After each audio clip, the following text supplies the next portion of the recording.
a lot of stuff's been happening in New Zealand rugby. It's still our national sport, and there are some really positive signs, I have to say, about rugby assuming its proper mantle as I said, as our national game, including the signing last week of the Sky New Zealand Rugby Union financial arrangement. It's not as much money in the past, but it's still a major doll of money to make things work. The Women's Rugby World Cup is underway with record numbers. In fact, they've sold out Twickenham for the final, which is extraordinary, really. 82,000 seats, and I imagine a fair whack of money. The NPC is, in actual fact, looking a little bit more positive in terms of entertainment. Schoolboy rugby has really come into its own. A small little school, well, slightly larger now, but Fielding Agricultural High School is now the Hurricane School to go to the top 4 competition, beating all of the great schools in Wellington and in the lower North Island. Extraordinary performance. Southland Boys High, ditto, doing that for the South Island. And also the Super 12, or the Super Rugby, sorry, not the Super 12 anymore, is it? Super Rugby was an unparalleled success, both in terms of crowds and in viewing numbers, in comparison with the doldrums of the last few years. And then there's the All Blacks. And to talk to us about all that, and is the state of New Zealand rugby as dire as, well, we thought it was on yesterday morning, former All Black legend and TV commentator and rugby really promoter and coach of a grand scale, Murray Mexted, joins us now. Murray, lovely to have you on the show. Thank you so much for joining us. It's a pleasure. No problem at all. Mate, just before we start, are you still involved? You set up something in Palmerston North, which was a sort of a coaching school for coaches, really. Are you still involved in that? No, I've retired now, actually. COVID was appropriate for me. No, it wasn't just for coaches, it was for players as well. I mean, I started the International Rugby Academy because I wanted to maintain the level of expertise, a higher level of expertise here in New Zealand than anywhere in the world. And at that stage, academies weren't really popular. They weren't really the focus, but we've only got a small number of rugby players in comparison to other countries, so we needed them to be as good as possible. That was probably the aim. But in the end, over the 20-odd years that I ran it, my staff have taken over now, we had 50% of our intake was from overseas. So they came from about 30 different countries, actually. Yeah. So it was quite an ordeal, but I loved it because it's, as you said in your build-up, I'm pretty passionate about the game of rugby. I think it does a lot for young men and now young women. Teaches you about life, really, and helps you understand how if we all work together, you get a better result. And if you don't work together, then you have friction and you have all sorts of trouble, and you don't deliver good returns. So I think it's an important part of our society, actually. No, and, good on you, and that's a good ideology to have as well. Listen, on that, can I just go to the women's rugby first? I'll do the positive before the negative. The Women's Rugby World Cup's underway. One of the things that strikes me is the people who play women's rugby. Where do they come from? What sports have they left? Yeah, well, that's a good question. Actually, our academy had women's courses for rugby too, right through. Not as many as men, but there was, interest way back. But the standard at that stage of the competition was nothing like it is today. And if you look at the comment, I even got up last night to watch the rugby. Who would have thought? I've been up all in the middle of the night because of the All Blacks, obviously, and also because of the Springboks playing, that fantastic series against Australia. But I got up last night to watch the women play. Now, how about that? It's a big effort, isn't it? And you wouldn't have seen that 10 years. Yeah, no. You wouldn't have seen that 10 years ago because, sometimes when you get a bit older, I mean, I'm looking at a certain type of woman. She's larger, she's squatter, She's never going to be jumping the high jump at the Olympic Games, but or running 400 metres. But she comes from somewhere, and I'm wondering, where do those athletes come from? Do they come from netball? They certainly don't come from hockey, it seems to me. They don't have the body type for it. Or are they a whole group of women that have been given a sport because their body types and their background wouldn't have fitted them for sport? Hey, I reckon you're watching the forwards too much. You've got to have a look at some of the backs. There are some real athletes. I mean, one that you will know, that everybody listening will know, is Portia Woodman. I mean, she is an example of a real athlete. So have a look at some of those backs. There's some, they're not all big and heavy and slow. They're explosive. And I've always said that about rugby. You know, it doesn't matter what shape or size you are. There's a position for you in rugby. And that's not the case with many sports, to be frank. So I think you get all still true shapes of rugby and now, sizes, though, Murray? Is that still true of rugby now?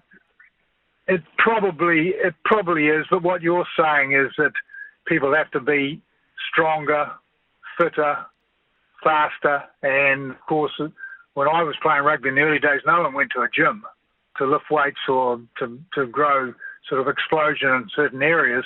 Whereas women rugby players and men rugby players obviously have to do the same. So yes, they're more physically powerful, if that's what you mean. Yeah, but well, I guess the other thing that I remember you playing rugby. I'm sure we all do, and really you were a lean lot, and that was everybody who played that sport at that highest level. You know, you were very lean, you were very fit, and in some ways the game seemed a bit quicker. This seems to have turned into a collision game in 2020's Murray. Yeah, perhaps. I mean, I don't know so much really. I know what you're getting at. I've always thought that, you know, the fitter you are, the more you're going to be involved in the game of rugby, irrespective of what position you play. And so back in the day when I was playing, I wanted to be involved in the game for 80 minutes, not for 23. Yeah. And so therefore, you know, you spent a lot of time running roads in those days and jogging lampposts and sprinting lampposts, if you know what I mean. It sounds a bit archaic, doesn't it? It certainly dates me. But that was about mobility. It was all about mobility. So if you didn't have mobility, you weren't where the action was. But today, you've got to have mobility and power and strength and explosion, and still got to have good skills. So you've got to spend a lot more time preparing. And I think when we first saw the emergence of women's rugby, to answer your question way back, it was a pretty poor standard of rugby, to be truthful. But now I love watching it. I can see real rugby being played. And, you know, eye-hand coordination, a lovely touch necessary here and there, decision-making. You know, it's the real deal. And I'm enjoying it, and long may it continue, because, you know, there are women that want to play a physical game like rugby, and I guess they're proving it at the moment. But yes, to answer a second question of yours and your build-up, where have they come from? Well, I think some have come from other sports, but I think there's some that weren't necessarily playing too much sport competitively anyway. I mean, do we have a lot of netballers playing rugby now? Probably a few. You know, I guess there is a flow-over effect. But, gee, our netball's still of a great standard, isn't it? Yeah, not as good as it was, and I wondered if some of those players have gone to play rugby. I've just looked at rugby in girls' secondary schools now, in particular. Oh, not just girls, but co-ed secondary schools as well. They've all got a first 15. And they have no shortage of girls who want to play rugby as well. It's been a social phenomena of my time, in actual fact. Yeah, and I'll tell you what, you have to say it's entertaining. And you were quoting numbers before. I just couldn't believe it. When I heard, was it 42,000 at Twickenham? I thought that was just extraordinary. Yeah. And they've got 82,500 coming to the final. They've already sold out. Yeah, and you see, that was one of the small-time criticisms that we had in New Zealand 10 years ago. Because there were so many people saying, yeah, but who's going to go and watch women's rugby? I mean, look at the gates. There's only three spectators and a dog watching. But hasn't that changed? I mean, it's incredible. In fact, it's the same with the men too. That Lions series in Australia recently, and the Australians weren't exactly performing prior to that tournament. When you saw them, the numbers, world record numbers of people watching the game in Australia. Melbourne, I don't think there's hardly any rugby in Melbourne because of all the Aussie rules down there, and rugby league, of course. But they had, did they have 90,000 people, didn't they? Oh, yeah, almost 100. That's right. I think they did. Listen, carrying on, fantastic. that's women's rugby. The male equivalent is stuttering along, but for some strange reason, New Zealand, I guess it's just the vagaries of the grading system, are the number one, or recently took over the number one ranking in the world for men's rugby at international level. The All Blacks did, which would be almost impossible to believe looking at the weekend's games. Can I ask a question of you? There's a Gregor Paul, who is, you'll know Gregor.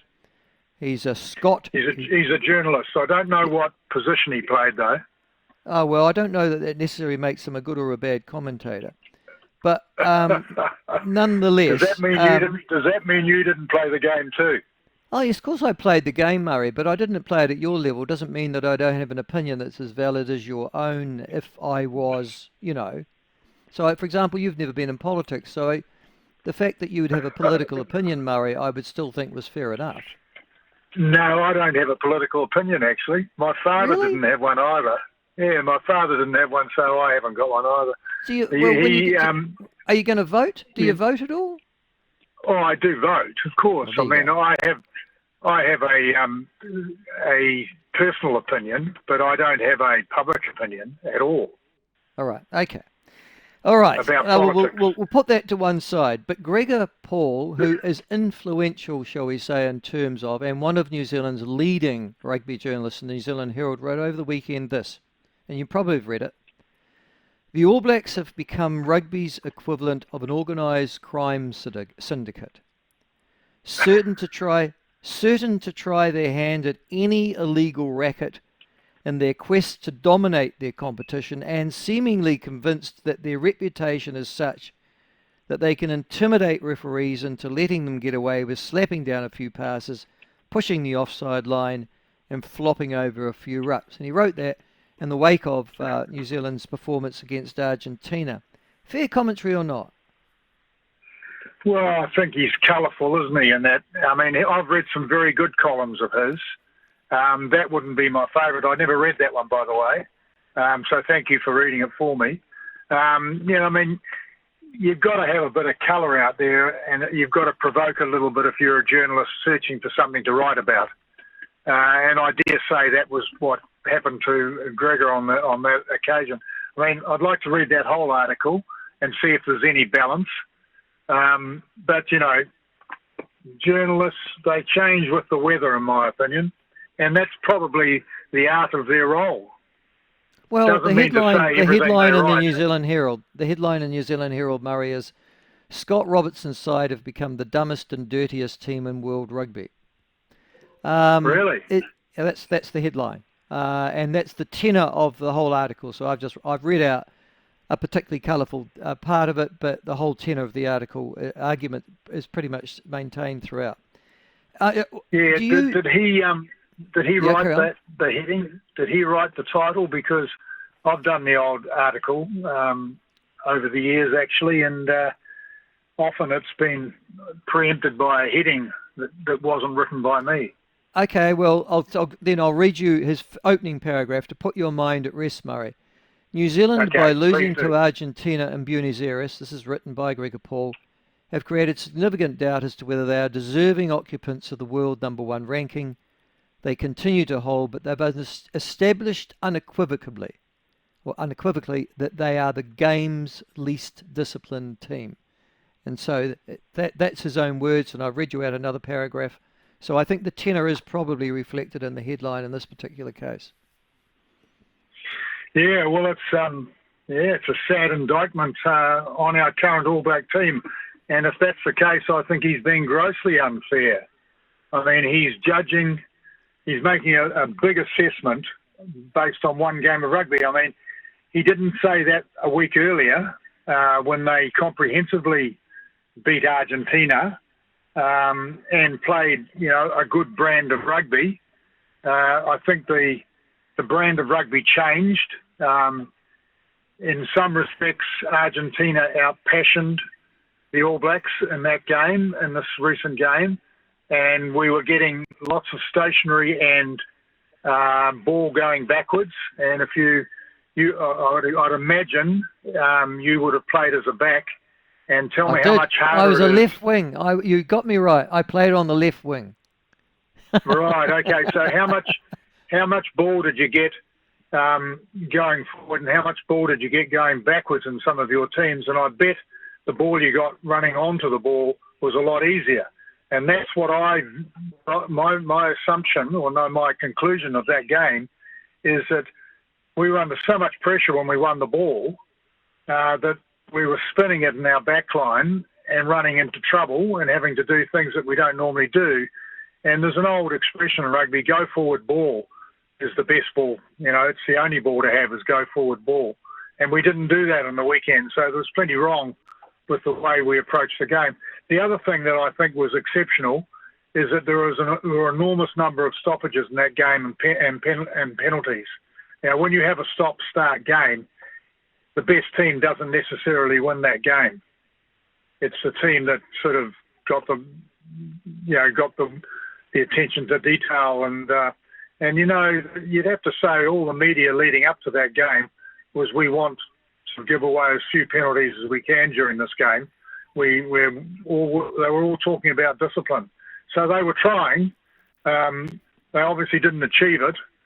Maybe the referee was listening to the conversation before the game too. And, who knows? There's a lot of components here. But I think, from week to week, the All Blacks, this day and age, are not as consistent as they have been in the past. No. There are some great wins and some not so great performances. Under Scott Robertson, I think the first year, because you mentioned Razor, and the first year, I think there was a lot of trials and tribulations, and that always happens, or mostly happens, when you take over from another head coach. And I think this year, to date, until Saturday night or early Sunday morning, I think he got it pretty much right, the way he's approached the game and the selections that he's made and the changes that he's made. But they simply got beaten on Saturday night. Just on that, it's. I mean, you rightly point out they were the favourites leading into. They had the background. Scott Robertson had beefed up his pack. I mean, there was a lot of very talented players that are coming back from injury, some equally so. I'm just interested in the mentality. I mean, All Black teams don't go on a park to lose, Murray. You played Test rugby at the highest level for many internationals. How does a team that is so dominant and with the skill set that you talk about and the coaching that you've got and the background lose? I'm interested in how they actually lose to a team like Argentina, who really don't have the same background, skill set, or expertise. How does that happen? Yeah, well, I touched on it actually, and just before you asked that question, I touched on it very briefly, and I don't want anyone to get me wrong here. I'm not blaming the referee. The Argentinians, as I said clearly, they had us under pressure, and the ball we were producing for our backs was unsatisfactory, and they won that battle. They won that battle for sure. But if you've got two touch judges, an assistant, you've got a referee and two assistant referees are the touch judges, plus you've got the TMO, and then you've got someone else who makes a decision on something else. I'm not quite sure. You've got so many people poking their nose into what's going on that if you're not careful, if the referee isn't strong, he's dominated by officialdom. And games change, as I said in my previous comment. Games change when they're officially handled by referees that are listening to too many voices. One, if you're listening to other voices, you're not concentrating on what you're doing. I'll tell you what, there was a fantastic referee, and he was Japanese, and he refereed the Springboks versus the Wallabies in the last game, which was an enormously important game for the Wallabies to back up their fantastic victory at Ellis Park. And this Japanese referee, I think it's the first time I've seen a Japanese referee at that level, and he ignored all those voices in his ear. And I'm trying to work out whether it's because he couldn't understand them because he's Japanese, or whether he thought, no, I've got this game under control, I'm going to blow my whistle when I want to blow my whistle. And Yeah. I reckon it might have been the latter. All right. And I thought he did a marvellous job, but he'll probably get some criticism. But I thought he did well, yeah. So it's all to do with whether the game's flowing or not. If you pick a team that runs well and handles well and is more skillful than the other team, but the whistle goes all the time, they're not going to get the opportunity to play the game, are they? So, it's all to do with how the game flows and what happens on the night, whether it rains, whether it's blowing a gale, all those sorts of things come into it. So I think the result is more fickle today than it was back in the day. All right. Murray, I'll talk to you again, I hope, before the test against the Box, and we'll see where we are in 2 weeks. But I really thank you for your insight this morning. It's been most informative. And have a great day, mate. Okay. See you Look later. after yourself. Okay, Murray. Bye-bye. Murray Mexted, former All Black legend. Your thoughts on that? Women's rugby. A couple of you say, Michael, I think the reason the Women's Rugby World Cup is getting good audience is because it's an event. Numbers across the normal weekend activity are still really small. That's true. And another of you makes exactly the same point. Let's not carry it away, says Luke. It's the event people want to watch, not women's rugby. And I think I made that point last week as well. But nonetheless, women's rugby playing numbers are increasing phenomenally in this country. Not matched by the men.